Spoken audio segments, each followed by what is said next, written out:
our first topic is going to be the comic book film of the year. Now, of course, there's been a variety of topics and discussion in regards to all the comic book movies that came out, like this year. And we've had a variety from both Marvel and DC, and even Sony to a degree. So that's kind of putting their foot in there. So I guess I'm just going to start off with my pick for the comic film of the year, and that's obviously Avengers Endgame. Like, when I thought about it, yes, I love Shazam, and I love Spider-Man Far From Home, like, to a crazy degree. But when I think of the one movie that literally comes this year and delivers everything it promised and more, I think this is the one. It's like, I just, when I look back at the year, I'm like, what movie emotionally was there that people were invested in, that the biggest movie of all time, literally the movie that capsized the end of a decade of buildup. Like, what else are you going to possibly pick? I assume we're all in agreement on this one. Yeah. Yeah.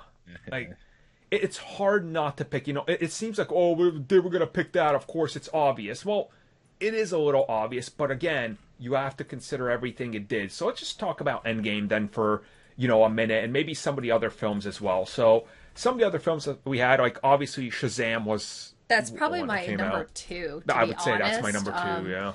Even though, like, I loved Captain Marvel, I feel like Shazam to me is, like, my number two because of the fact that it was so different than what I expected, and it was fun, and everybody agrees. Like, a lot of people are watching it now, and they're like, this movie should have came out this time of year, like Christmas, because it just seems like a better fitting Christmas movie. Mm-hmm. It literally is a Christmas movie, like. Yeah. Why you release it in spring? I don't know. No. And why would you release it literally 3 weeks after Captain Marvel, 3 weeks before Endgame? Like, it made no sense. So it suffered from that. Obviously, the other films that were there, who could ever forget Hellboy? Oh, jeez. I honestly wondered where you were going with that. I completely forgot Hellboy. How about Dark Phoenix? I mean, I'd like to forget that one. Yeah, same. Now, obviously, Spider-Man Far From Home came out as well. Loved that movie. I'm willing to say... I was honestly vying between Far From Home and Endgame for my favourite, but I just had to give it to Endgame. Yeah, it's just... Far From Home, I love in pretty much every way. Like, it's without doubt, obviously, my favorite Spider-Man film. Like, it is. Like, for live action, it 100% is. Like, I can't not pick it because I love everything it did. So, and it also features my favorite Spider-Man villain. So naturally, it was going to be, and in a perfect way too. Like the fact that they were able to give us Mysterio and make him modern but not ridiculous was phenomenal. Yeah. I mean, he was pretty ridiculous. Like. He was as ridiculous as Mysterio needed to be, exactly. right? It's like, he had a fishbowl both in a mocap and in CGI. Like, that's kind of... and just the film kind of went a few unexpected places, which I liked. Obviously, it does now, by the look of it, set up a good amount of the future. But, like, when you think of, like, what Endgame had to bring to the forefront, wrapping up 20-plus films, calling back to so many different storylines, wrapping them up, sending new characters, to the forefront, taking older characters and literally putting a end to their stories.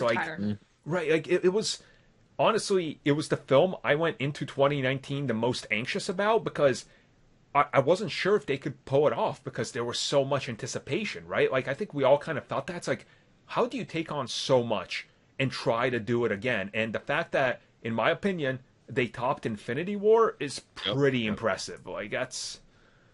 I'll never hold it against anyone for putting Infinity War above Endgame because it's close. It's really close. It's just it's personal preference. Yeah. At that point, no real way to split them two up. Plus, they're kind of one movie anyway. Yeah. It's still things in between, but it's still one movie. Just nobody wanted to sit for 6 hours straight in a movie theater.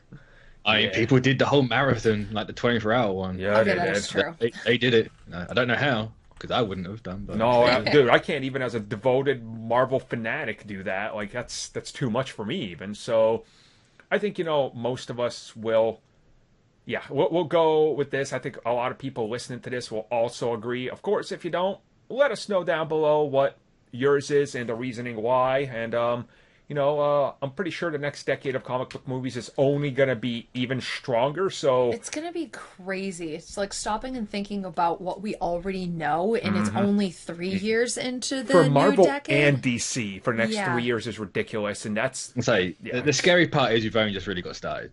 Exactly. Oh, it's what a time, and I think Endgame is a perfect cap end to the decade. So yeah, I think I knew we were all going to be unanimous on this one. So there we go. Our vote goes to